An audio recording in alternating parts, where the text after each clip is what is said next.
कैसे हो दोस्तों। मैं मोहम्मद नईम शेख। तो मैं बताना चाहता हूं कि जैसा कि 18 लोकसभा इलेक्शन का डिक्लेरेशन हो गया है और आचार संहिता भी लग चुकी है, तो मुझे कल ही एक फ़ोन आया और वो अननोन लेडी जो है सर्वे करना चाहती थी कि ये जो साउथ मुंबई की जो लोकसभा सीट है जिसमें अरविंद सावंत पिछले 2 टर्म से मेंबर ऑफ पार्लियामेंट का इलेक्शन जीते, लोकसभा का इलेक्शन जीते और उस पर काबिज भी है और वो बहुत ही ज्यादा वफादार है उद्धव बाला साहब ठाकरे के। और उद्धव उद्धव बाला साहब ठाकरे के कहने पे ही उन्होंने जो मिनिस्ट्री मिली थी उन्हें न्यू दिल्ली में, उससे रिजाइन दिए, मगर उन्होंने उद्धव बाला साहब ठाकरे का साथ नहीं छोड़े।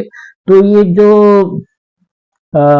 मेरे से सर्वे किया जा रहा था टेलीफोनिकली, उसमें बता रही थी जैसा कि आप जानते हैं कि उद्धव बाला साहब ठाकरे की शिवसेना के जो सिटिंग एमपी है अरविंद सावंत, और उनके सामने जो अपनी किस्मत आजमाने जा रहे हैं राहुल नार्वेकर जो बीजेपी के और हाल फिलहाल में स्पीकर है।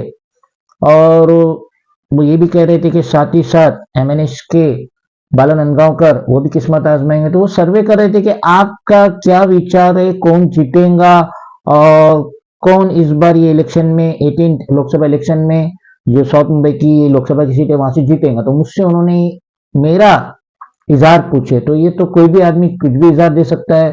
तो मैंने तो उनसे यही कहा कि देखिए, अरविंद सावंत जो है पिछले 2 टर्म से वो लोकसभा की सीट जीत रहे हैं। दोनों बार उन्होंने मिलिंद देवरा को हराए थे। और अभी सुनने में आ रहा है, सूत्रों से पता चला है कि राहुल नार्वेकर बीजेपी के जो एमएलए है इसी कुलाबा से, तो वो अपनी किस्मत आजमाएंगे अरविंद सावंत के सामने, जिसकी वजह से उन्होंने अपनी पहल भी चालू कर दी है। राहुल नार्वेकर ने पहल चालू कर दी है और जितना भी मोहम्मद अली रोड है उसके नीचे जो ये फ्लाईओवर है, जो फ्लाईओवर है उसके नीचे पूरी लाइटिंग करे, सूत्रों से पता चला है कि ये राहुल नार्वेकर कर रहे हैं।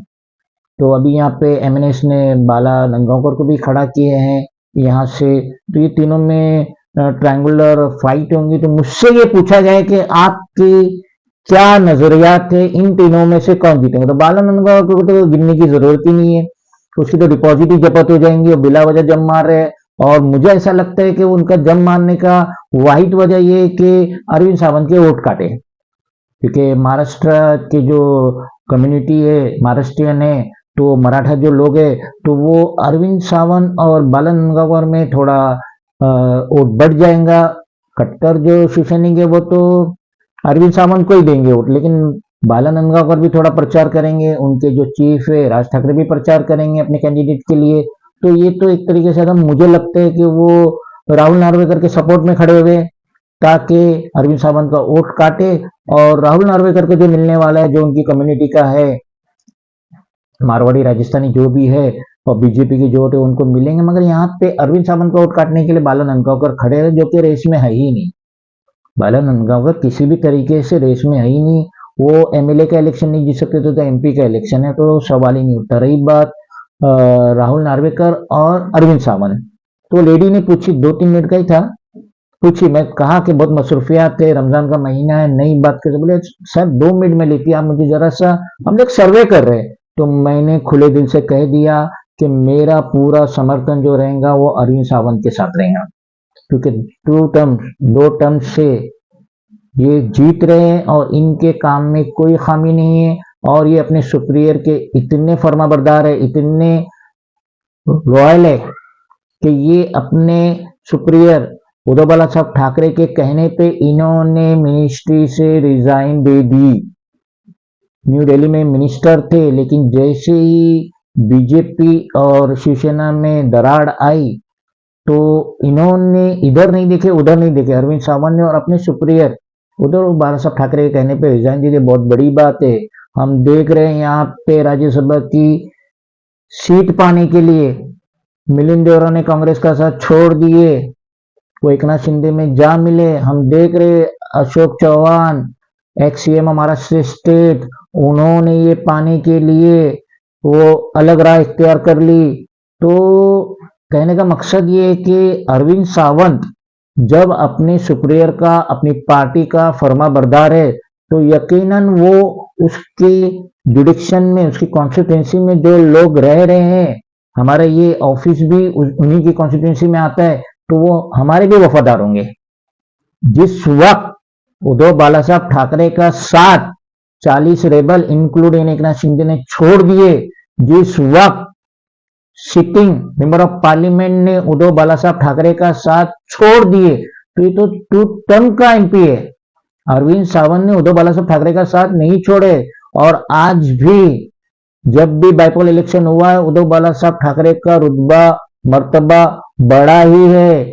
अपोजिशन में इतनी घबराहट हुई कि उन्होंने अपने कैंडिडेट को, बीजेपी ने अपने कैंडिडेट को जोगेश्वरी अंदर से बिठा दी असेंबली इलेक्शन का, और वन साइड जीत दी उद्धव बालासाहब ठाकरे की कैंडिडेट, लेडी कैंडिडेट। तो कहने का मकसद ये है कि भले ही राहुल नार्वेकर या होम पैसे का इस्तेमाल करेंगे, या होम पब्लिसिटी करेंगे, या होम अपना प्रचार करेंगे, होर्डिंग में तो उनका कोई शान ही नहीं है। बर्थडे की होर्डिंग जो लगाते पूरे मुंबई में घुमा देते हैं, जो इनकी कॉन्स्टिट्यूंसी में नहीं आता, यहाँ तक कि तुलसी पाइप रोड जो फ्लाईओवर है वहां पे भी लगा देते हैं। तो प्रचार में अरविंद सावंत उनका मुकाबला नहीं कर पाएंगे, एडवर्टाइजमेंट में अरविंद सावंत राहुल नार्वेकर का मुकाबला नहीं कर पाएंगे, पैसा खर्चा करने के मामले में अरविंद सावंत राहुल नार्वेकर का मुकाबला नहीं कर पाएंगे। लेकिन इंटरनली जो सपोर्ट है, जो वोटर्स है, जो मराठा वोटर्स है, जो शिवसेना के वोटर्स है, वो वन साइड अरविंद सावंत को देंगे। और लास्ट टाइम का भी जो इलेक्शन हुआ 2019 का, जिसके अंदर मेरा भी नाम नॉमिनेट हुआ था अरविंद सावंत के सामने, और जो रैली आई थी, जो हुजूम आया था, जो तूफान और सैलाब आया था लोगों का, वो किसी के साथ नहीं था। मिलिंद देवरा के साथ नहीं था, हमारे साथ नहीं था, और भी जो कैंडिडेट खड़े हुए थे अदर पार्टीज के इंडिपेंडेंट, किसी के साथ नहीं था जो अरविंद सावंत के साथ था। और उस वक्त आदित्य ठाकरे भी मुंबई कलेक्टर ऑफिस में मौजूद थे जब वो फॉर्म भर रहे थे अरविंद सावंत। तो मैंने अपनी आंखों से देखा हूं हुजूम और सैलाब, पुलिस को कंट्रोल करना बहुत मुश्किल हो रहा था, इतना सैलाब था। तो हुजूम, सैलाब, सहानुभूति, वोटर्स सब अरविंद सावंत के साथ थे। और भले ही राहुल नार्वेकर, ये मेरा नजरिया है, मैं अपना नजरिया पेश कर रहा हूं, सब लोग अपना नजरिया पेश कर सकते हैं, ये मेरा नजरिया है कि कुछ भी कर ले राहुल नार्वेकर नहीं जीतेंगे अरविंद सावंत के सामने, क्योंकि इस वक्त बीजेपी की हालत खुद खस्ता है। मोदी जी को बहुत ज्यादा टेंशन है, वो जो कह रहे 300 पार 400 पार, यहां तो सूत्रों से पता चला है कि 225 सीट मिलना भी आउट ऑफ 543 लोकसभा की 225 सीट मिलना भी मुश्किल है। और अगर ये सीट नहीं मिली मोदी को, एनडीए को, बीजेपी को, तो ये समझ लीजिए कि जितने भी एनआरसी और सीए आ रहे थे ना, वो सब डब्बे में बंद हो जाएंगे। क्यों? फुल मेजोरिटी रहेंगी तब बीजेपी एनडीए अपना चला सकती है, और उनको वो मेजोरिटी नहीं मिलेंगी, 272 275 क्रॉस नहीं कर पाएंगे, तो इनको अदर पार्टी का सपोर्ट लेना पड़ेगा। जब अदर पार्टी आएंगी तो मिनिस्ट्री भी मांगेंगी, और 5 साल सरदर्द रहेगा मोदी को, शाह को, बीजेपी को सरदर्द रहेगा, उनको खुशामद करना पड़ेगा। अगर वो यहाँ वहां फिसल गए, भाग गए, दौड़ गए, तो उनकी हुकूमत गिर सकती है। बहुत दफा गिरी है, बहुत कम टर्म में भी गिरी है बीजेपी की हुकूमत। तो यहाँ पे अगर बीजेपी को बहुमत नहीं मिलती है लोकसभा के इलेक्शन में, तो ये समझ लीजिए कि एनआरसी भी डब्बे में बंद हो जाएगा, सीडब्ल्यू भी डब्बे में बंद हो जाएगा, और ये जो खौफ सिटीजन पे है कि उन्हें मुल्क से बाहर भेज दिया जाएगा या जेल में बंद कर दिया जाएगा, ये कुछ नहीं होने वाला। अब ये वोटर्स के हाथ में कि अपने वोट का सही इस्तेमाल करें, पैसा देख के, गिफ्ट देख के, इसको उसको, लल्लू पंजू को मत देना, वोट बहुत सोच समझ के देना, क्योंकि ये इलेक्शन सेंटर में हुकूमत बनाता है 5 साल के लिए, और वही हुकूमत चलती है। हम देख रहे हैं कि काफी वादे जो थे मोदी के, शाह के, बीजेपी के 2014 में, 2019 में कुछ भी पूरे नहीं हुए। 2-2 करोड़ हर साल नौकरी पूरी नहीं हुई, 15-15 लाख रुपया जो सिटीजन के खाते में आने वाले थे वो नहीं आए। और बाद में तो अमित शाह कहते हैं, यूनियन होम मिनिस्टर कहते थे तो जुमलेबाजी थी। तो अब ना जाने से कितनी जुमलेबाजी बीजेपी की तरफ से, एनडीए की तरफ से आएगा। तो अब हम बात कर रहे थे कुलाबा की, साउथ मुंबई की लोकसभा सीट की। तो मेरा 101% सपोर्ट अरविंद सावंत के साथ है।